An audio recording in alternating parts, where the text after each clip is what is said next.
Hello, YouTubers out there. This is Jerry Sotovi at the movies. So today I'm not actually reviewing a movie or discussing an older film or a classic of any kind. Today I'm going to discuss emotions, not specifically laughing at a movie, but crying at a movie. And the reason I'm mentioning this is because I want to discuss one situation at a movie theater many years back that I had of a movie where I expected someone to certainly respond by crying, for sure, shedding tears, but not nearly the way that I had witnessed. And another one of a story that I read about and heard about someone crying at a movie that you least expect. So this is one where you expect and one where you least expect. But in both cases, they're a bit surprising. So I saw Schindler's List in 1993. I think it was December, or maybe it was in January. But either way, at the Lenzik Theater. This was in Santa Fe, New Mexico. And I sat there, and the film is quite absorbing, of course. I mean, Schindler's List is a great film. Wouldn't consider it the definitive film about the Holocaust. Uh, my preference usually is for something like Europa, which dealt with some deals with the material with a sly humor. In that case, it was about Jewish uh, a Jewish kid who's mistaken for a Nazi. I mean, you got to see that movie, based on a true story, by the way. So, but Schindler's List is a particular case because what I had witnessed, I'd never witnessed, certainly before or since that I've been at the movies. So, I sat there. I watched Schindler's List. I saw it with a friend of mine, and we were kind of I was quite moved by it. I think the second time I saw it, I kind of shedded more tears than I did the first time. But I knew it was quite powerful ending. And most of the film certainly is quite powerful. So there was this woman. A lot of people got up during the credits and left the theater.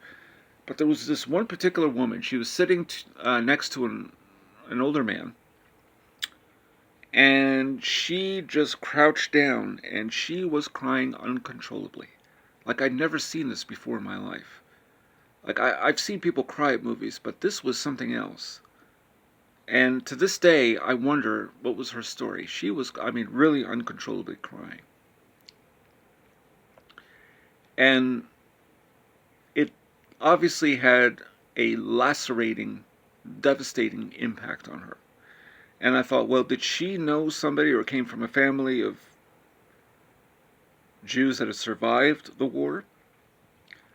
Or did she know somebody that,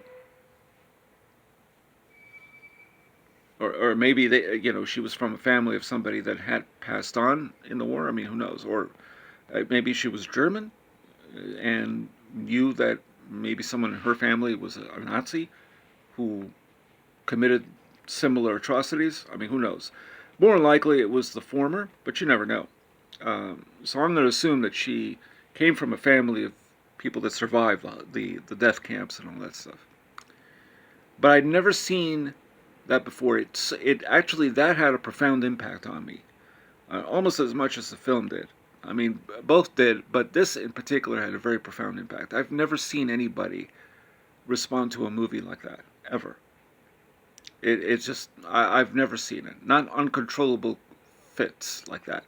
I mean, she was really crying like she had just witnessed somebody getting killed. I mean, it was really someone that she knew real close. That's kind of what was my impression. Then I read a story years later about Peter Hyams. Now, this is a film director who's made films like Capricorn 1, 2010, The Year We Make Contact, Outland. Pretty good director. So, he went to see the film Full Metal Jacket, and with his wife when it was first out in 1987.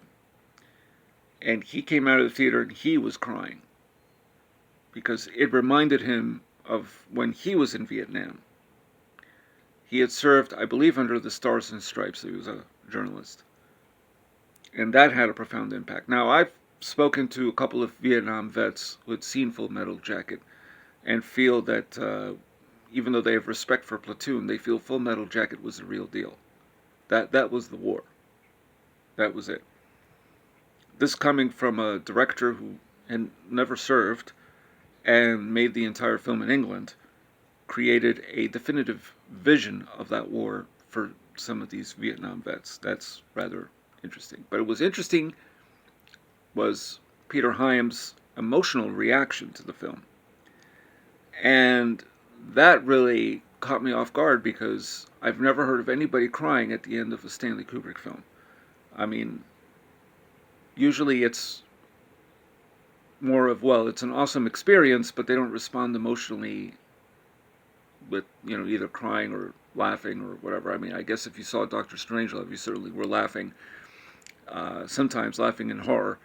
But maybe more like the shock and awe is more likely the response that you sometimes hear about people having with um, a Stanley Kubrick film. Steven Spielberg, you sort of expect people to shed tears usually at the end of some of his movies. So those are the two experiences, and I would like to hear from anybody out there about an experience that just was profound for you to witness, or maybe you witnessed yourself, that you responded emotionally to something that you never expected to, um, or you expected to respond emotionally, but maybe it had even a more profound impact. And then I would like to hear anybody out there about something that you least expected to have profound impact. So, between Schindler's List and Full Metal Jacket, those are interesting experiences. But the Schindler's List is unforgettable. I'll never forget it. Anytime I see Schindler's List, I always think of that woman. I don't know her story. I know nothing about her. But I've never seen anybody. I always thought if a film can do that, I mean,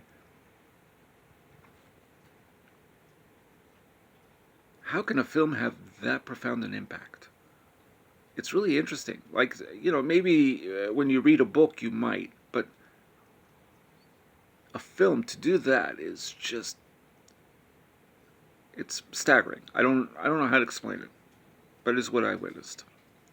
So lend me your thoughts, and please hit like and subscribe. And this is Jerry Sadovia at the Movies, signing off.